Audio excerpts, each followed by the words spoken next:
That's It's a party. It's an interview party. Talking to Jane and Ariel. Was it fun to make your new movie Trim Season? Oh, it was so much fun. I feel like I want to. I've been talking my head off this morning. Jane, do you want to Uh-huh. take this? oh no, no. Of course it was a blast, with every blast is also, hard times too. Uh, It was a very challenging film to shoot. We had we shot through the night up in the mountains of Utah, and it was very, very cold. oh, And we had a we had a diverse cast with lots of different needs, and we had a lot to shoot. We had a lot of special effects, and we had a lot of different things. But this is what filmmaking's about, and what makes it so exciting, and we love it. Yeah, I cool.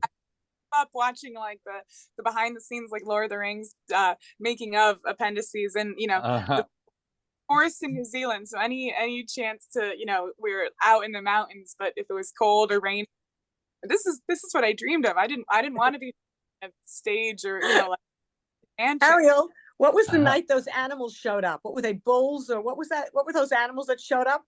We had a couple Moose. at We had Oh, moose, damn. and everybody Moose was are no hiding in joke. the tent. We were all Uh-huh. hiding in the tent. yeah, there was If a moose hits your car, you're dead. It's over. oh yeah, Yes, like we were like the porcupine started at base camp. porcupines. They had to Oh go my out, God.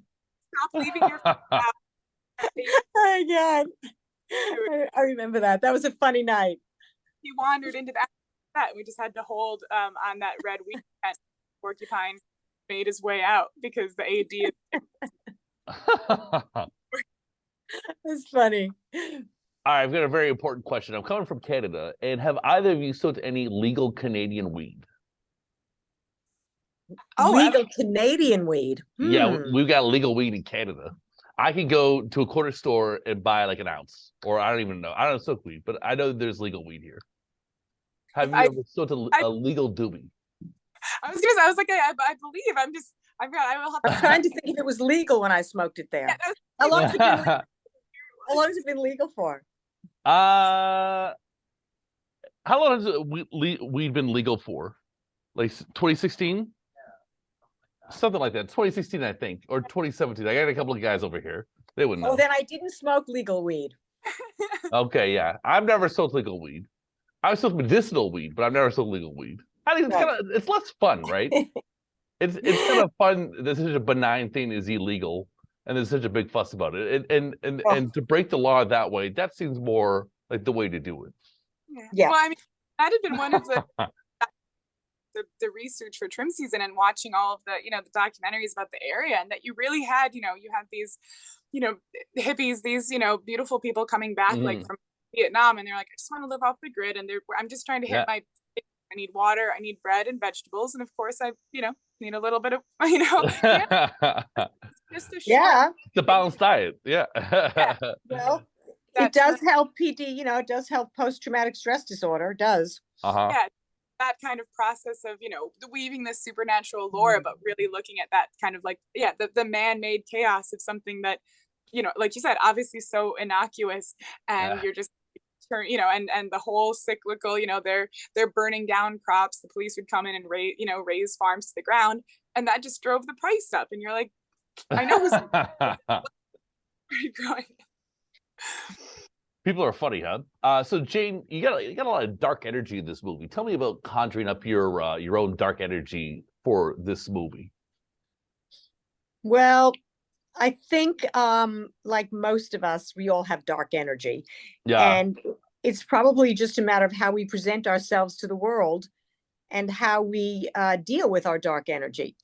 Yeah. And I feel like what a gift to unleash my dark energy and to like it's so Yeah. cathartic. Here I am, every bloody piece of anger and venom, and I can just go. Yeah. I can just let it all out. I don't have to hide back anything. But Yeah. in the end, it was for a good. It was for something good. I felt like my Mhm. character. Even though my character was really unconscionable, I feel like it still was the pivot of all that happened around her. And so I felt it was a good thing. It was a good thing to play a character like that. And Yeah, I loved it. I feel really grateful that I was able to play that sort of character. I don't think I ever need to play that kind of character again, but I You're am good. Yeah. very grateful that I've now gone to the furthest end and I've done that. Yeah. Cool. Ariel, tell me about the screenplay with the first time you read it. Tell me about the writers and what that initial read was like. Yes, so Shawnee, one of our other producers, and Megan and Cullen are our story by writers who it's an evening in Portland that they were hanging out, and both Megan and Cullen had actually worked in the industry and were throwing around these ideas that then David Blair, the screenwriter, formed into the entire story with Mona and her sons and the Trimmers. So when I got it, I was immediately there are so many facets. It's like I like ambitious big worlds, and even though it was a fairly modern story California, the fact that we had all of this lore to uncover and just so many character dynamics, like I was just so intrigued by Emma and her friend, and had a lot of similarities that I felt with Emma that resonated with me, and what she was going through, and the bond that she had with Julia and her best friend, and then as the people you're meeting along the way, and what these new people in your life bring out in you. So I was just like, there's so much in working with the actors, even if it swerves a little more one way or the other. I think just the broad scope of the world in this farm, and then bringing in 5 new people, and then you have Mona and her sons, and the perceptions of like, well, how many different little juicy moments are going to be able to come out of that in 90 minutes was just like such an exciting challenge. And there's a little bit of like me and almost all the characters, so I was like, I need to be a part of it. Cool. Jane, tell me about those hands of yours in the movie. Well, did they apply stuff on your hands? Was that like a long process? Tell me about the hands. Yeah, I think they got it down pretty well by the end of the shoot. At the beginning, we tried a few different techniques, and some of them were taking way too long. But the hands were really, the true, real aspect of who Mona was. I mean, when you look at Mona, she's still very attractive in the way she dresses, but really the hands held the ugliness and the power. And so that's why she hid them, and she hid them behind the beautiful silk gloves. But when those gloves were released, and she would then allow the power of her hands, and it was a power that grew in time. It was quite an extraordinary power to be able to move people from place to place and make people do what they didn't wish to do.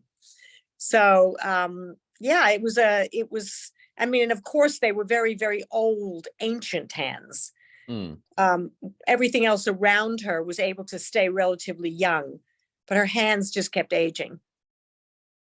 Interesting. And another thing I liked was the red smoke. It's very spooky. Ariel, how did you guys make that? It's a mix of, there's some practical effects, and then there's also the VFX on some of the wider shots with the smoke. But we even had we worked with some great special effects teams both in Los Angeles before driving. Most people flew, but the production designer Katie and I loaded up a van of our friends and drove plenty of fun props and things across the states to bring it in to Utah. And it was different sorts of there's red smoke bombs, but also like when Harriet is coughing, there's this actual just kind of like a red, almost like a holly powder, like things that we're very careful about the camera angle, that people aren't inhaling it, but there just isn't there isn't like an actual safe way to breathe something in and have red come out. So in trying to feel like, okay, well, what can we can breathe in the safe the completely fake tobacco-less weed prop in the joint, but then we're trying to like offset it strategically, stacking in this powder. Katie, I know we have a picture of Katie Simon, the production designer, just behind Ali Ainidu's Harriet, like puffing these little puffs of smoke. And always if we can get it practically, but then we had some great VFX artists in the wider shots really help that up. Wow. And this movie played on Friday, right? It screened in New Orleans, am I correct? Yes. And was that fun? Yeah. world premieres. So after Hey. yeah, I mean, one of my favorite things, I come from a theater background, but I mean any film as well, is that audience energy is everything. Like being in the Oh, yeah. room, Yeah. shooting this throughout the pandemic, the onset camaraderie and energy, but you move into post and you're in this dark room where Zooming links to each other, and you don't know until that premiere. We couldn't do a test screening with an audience because of the pandemic. So you're just hoping that that's my cat. I like that. Yeah, I only had the cat tell me, I'm like, do you like it? Is it scary? So to have a whole audience, the hands at the end, and you're hearing people literally squirm and gasp. So Yeah. they added an overflow theater because we'd filled up the original theater. So Fun. it was, that was just, and everyone at Overlook, and then Michael and Landon and Doug, we were just so just taken such great care of, and honored that so many people came out.